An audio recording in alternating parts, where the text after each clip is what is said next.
అధ్యక్ష మీరు అవకాశం ఇచ్చినందుకు ధన్యవాదాలు. Most urgent and most important అధ్యక్ష, మా హుజురాబాద్ నియోజకవర్గంలో చివరి ఆయకట్టుకి DBM 21, DBM 22, 23, 24కి చివరి ఆయకట్టు ఉన్న గ్రామాలకి శ్రీరాములపల్లి, అంబాల, శనిగరం, గూన్పర్తి, మాదనపేట, లక్ష్మీపూర్, గోపాల్పూర్, బత్వన్పల్లికి నీళ్ళు వస్తలేవు అధ్యక్ష. వేలాది ఎకరాలు ఎండిపోయే ప్రమాదం ఉంది. అనేక సార్లు నేను సి గారితో డి గారితో మాట్లాడుతూ ఉన్నాను అధ్యక్ష. నీళ్లు ఇస్తామని చెప్తున్నారు, ఇస్తలేరు. దయచేసి దండం పెట్టి చెప్తున్నాం, దయచేసి ఆ రైతులకి నీళ్ళు ఇచ్చి వెంటనే ఆ గ్రామాలని ఆదుకోవాలని కోరుతా ఉన్నాను అధ్యక్ష. అదేవిధంగా 29 DBM 29Lలో కూడా చివరి ఆయకట్టు జమ్మికుంట మండలంలో ఉన్నది. వావిలాల, నగురం, నాగారం అడ్దికు ఉన్నాయి. మళ్ళీ ఇల్లంతకుంట మండలంలో బూజ్నూరు, సీతంపేట, పాతర్లపల్లి, మరువన్పల్లి, భోగంపాడికి నీళ్ళు అందుతలేవు అధ్యక్ష. దయచేసి రిక్వెస్ట్ చేస్తున్నాను అధ్యక్ష, వెంటనే ఆ రైతులకి నీళ్ళు అందియాలని రిక్వెస్ట్ చేస్తా ఉన్నాను అధ్యక్ష. అదే సార్ అధ్యక్ష, ఒక్కటే సెకండ్, నేను ఎక్కువ లేదు, 1 minute కంటే మళ్ళీ ఎక్కువ మాట్లాడా అధ్యక్ష. ఇంకొక రిక్వెస్ట్ ఏంటంటే, పోయిన అసెంబ్లీలో మాకు ఇంతకుముందు మా మానకొండూరు శాసనసభ్యులు అడుగుతారేమో అనుకున్నా, తన నియోజకవర్గంలో కల్వల ప్రాజెక్ట్ అని వస్తుంది అధ్యక్ష. దాదాపు దాని కింద ఆయకట్టు 6-7 వేల ఎకరాల ఆయకట్టు మా వీణవంక మండలం, జమ్మికుంట మండలానికి వస్తుంది. దానికి DPR రెడీ చేసినాం, అన్నీ రెడీ చేసినాం. పోయినసారి మంత్రి గారికి కూడా, ఇరిగేషన్ మంత్రి గారికి పర్సనల్గా రిప్రజెంటేషన్ ఇచ్చిన, దయచేసి ఆ ప్రాజెక్ట్ కట్టమని. ఇప్పటివరకు పోయినసారి అసెంబ్లీలో చెప్తే ఇప్పటివరకు కూడా దాని మీద రిప్లై కూడా రాలేదని చెప్పి కూడా ఈ సందర్భంగా మీకు తెలియజేస్తా ఉన్నాను అధ్యక్ష. వన్ లాస్ట్ థింగ్ అధ్యక్ష, మాట్లాడుతూ మొన్న డిప్యూటీ సీఎం గారు హుజురాబాద్ నియోజకవర్గంలో ఇంత రుణమాఫీ చేస్తామన్నారు కదా అధ్యక్ష. నేను ఇంత చేసినామని చెప్పిండ్రు. నేనేమంటారు అధ్యక్ష, పదే ముఖ్యమంత్రి గారు నన్ను ఎక్స్పెల్ చేస్తా అంటారు, తప్పు చేస్తే సస్పెండ్ చేస్తా అని అంటారు కదా అధ్యక్ష. నేను ఓపెన్ ఆఫర్ ఇస్తున్నా అధ్యక్ష, 107 గ్రామ పంచాయతీలలో ఏ ఒక్క గ్రామ పంచాయతీలైనా హుజురాబాద్ నియోజకవర్గం 100% రుణమాఫీ అయితే నేను రాజీనామా చేసి నేనే వెళ్ళిపోతా అధ్యక్ష. ఇది గ్యారంటీగా చెప్తా ఉన్నా. ఇంకోటి అధ్యక్ష, లాస్ట్ ఇంకోటి అధ్యక్ష, మొన్న స్టేషన్ గన్పూర్ నియోజకవర్గంలో ముఖ్యమంత్రి గారు 800 కోట్ల రూపాయలు ఇచ్చిర్రు. నా హుజురాబాద్ నియోజకవర్గానికి కూడా 1000 కోట్ల రూపాయలు ఇవ్వాలి. పక్కనున్న అనంకొండలో ఉన్న రాజేందర్ రెడ్డి గారికి, అటు పక్కనున్న కొండ సురేఖ గారికి, ఇటు పక్కనున్న పల్లరాజేశ్వర రెడ్డి గారికి, దాని పక్కన నేనున్న మా నియోజకవర్గాల్లో కూడా 1000 కోట్లు ఇవ్వాలి అధ్యక్ష. ఇది కాంగ్రెస్ పార్టీలో ఉన్న ప్రతి ఎమ్మెల్యే మనసులో ఉన్నది చెప్తున్నా, ఈ బీఆర్ఎస్ పార్టీలో ఉన్న ప్రతి ఎమ్మెల్యే మనసులో చెప్తున్నా. ప్రతి నియోజకవర్గానికి, ప్రత్యేకంగా నా నియోజకవర్గానికి కూడా 1000 కోట్లు ఇవ్వాలని దయచేసి నా చేతులు జోడించి మరి కోరుకుంటూ సెలవు తీసుకుంటాను. థ్యాంక్ యూ అధ్యక్ష. నోట్ చేసుకున్నాం అధ్యక్ష. ఆగమయ్య గారు, దయచేసి నన్ను ఏలెత్తి అడగకండి. నేను కొత్తగా వారికి అవకాశం ఇస్తున్నా. వాళ్ళు మాట్లాడిన తర్వాత టైం ఉంటే మీకు ఇస్తాను. 11:15కు క్లోజ్ చేస్తున్నా.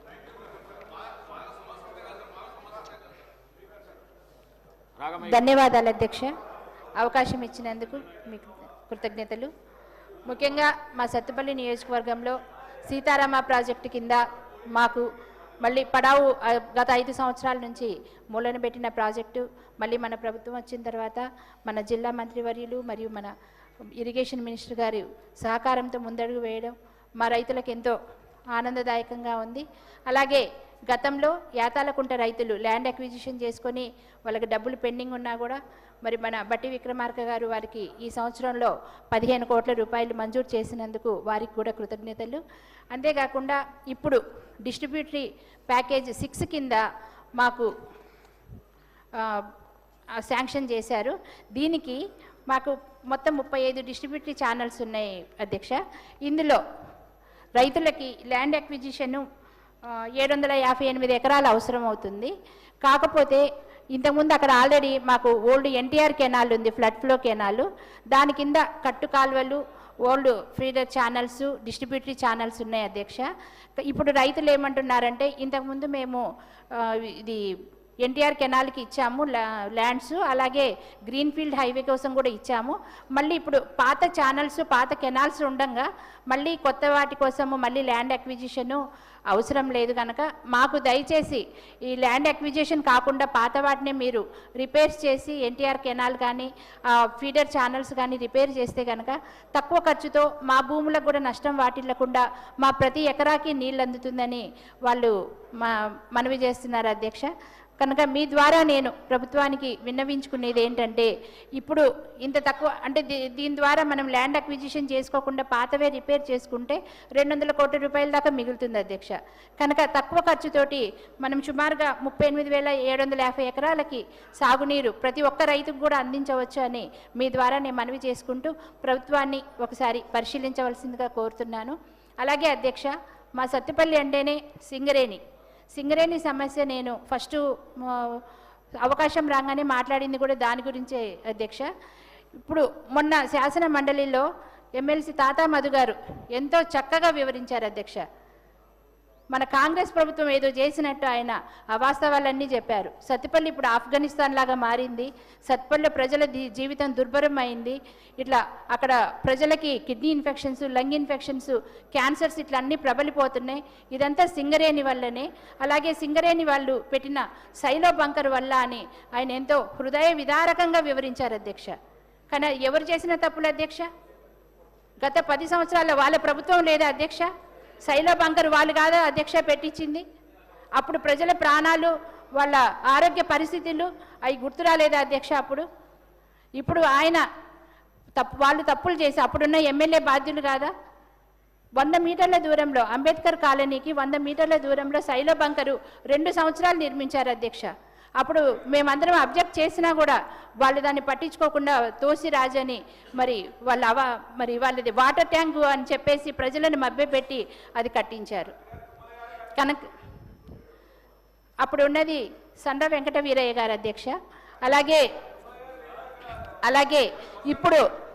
ఇప్పుడు మరి ప్రజలు అక్కడ 35 రోజులు నిరసన దీక్షలు చేస్తుంటే వీళ్ళు ఏ తప్పు చేయకపోతే ఒక బీఆర్ఎస్ నాయకులు కానీ, మాజీ ఎమ్మెల్యే సండ్ర వెంకట వీరయ్య గారు కానీ, ఇప్పుడు మాట్లాడిన తాతా మధు గారు కానీ, మరి బీఆర్ఎస్కు చెందిన 2 రాజ్యసభ సభ్యులు కానీ ఎవ్వరు ఎందుకు వెళ్ళి పరామర్శించలేదు అధ్యక్ష? వాళ్ళ ప్రాణాల పట్ల అంత చిత్తశుద్ధి ఉంటే వాళ్ళు ఎందుకని మరి వాళ్ళు వెళ్ళి పరామర్శించాలి, ఏదైనా సమస్యల పరిష్కారం చూపించాలి కదా అధ్యక్ష. అదే మా కాంగ్రెస్ మన ప్రభుత్వం అధికారంలోకి రాగానే అక్కడ లోకల్ యువతకి 80% ఉద్యోగాలు మన బట్టి విక్రమార్క గారు ప్రకటించగానే లోకల్ యువతకి 80% ఉద్యోగాలు ఇచ్చాం అధ్యక్ష. అలాగే అక్కడ గ్రీనరీ ఉండాలని పచ్చదనం కోసం మరి 30,000 మొక్కలు నాటించాం అధ్యక్ష. అలాగే సింగరేణి అధికారులతో నిత్యం టచ్లో ఉంటూ ఆ ప్రజల సమస్యలను వివరిస్తూ వాళ్ళ ద్వారా మనం అవన్నీ కూడా పొల్యూషన్ కంట్రోల్ మెజర్స్ తీసుకుంటున్నాం అధ్యక్ష. మెడికల్ క్యాంప్స్ ఏర్పాటు చేస్తున్నాం, ఇవన్నీ చేస్తున్నాము. ఇప్పుడు ఏంటంటే అధ్యక్ష, అక్కడ అంబేద్కర్ కాలనీలో 350 కుటుంబాలు ఉంటాయి అధ్యక్ష. అది ఖచ్చితంగా 90 నుంచి 100 మీటర్ల దూరంలోనే ఉంది అధ్యక్ష సైలో బంకర్. దాని ద్వారా అంటే లోడింగ్ పాయింట్ అధ్యక్ష అది. దాని ద్వారా నిజంగా ప్రజలకు ఇబ్బందులు ఎదురవుతున్నాయి కనుక మానవతా దృక్పథంతో కొంచెం ప్రభుత్వం వారు సహకరించి మన మీద గౌరవంతో, మన మీద నమ్మకంతో అధ్యక్ష వాళ్ళు విరమించారు. తుమ్మల నాగేశ్వరరావు గారు కానీ, బట్టి గారు కానీ, పొంగులేటి గారు కానీ అందరూ సహకరిస్తున్నారు అధ్యక్ష. వారికి ఏదైనా సింగరేణి అధికారులతో మాట్లాడి వాళ్ళకి తగిన విధంగా న్యాయం చేయాలని తమరి ద్వారా నేను కోరుతున్నాను అధ్యక్ష. థ్యాంక్ యూ అధ్యక్ష. గౌరవ సభ్యురాలు చెప్పింది నోట్ చేసుకోవడం జరిగింది అధ్యక్ష. రామారావు పవర్ గారు.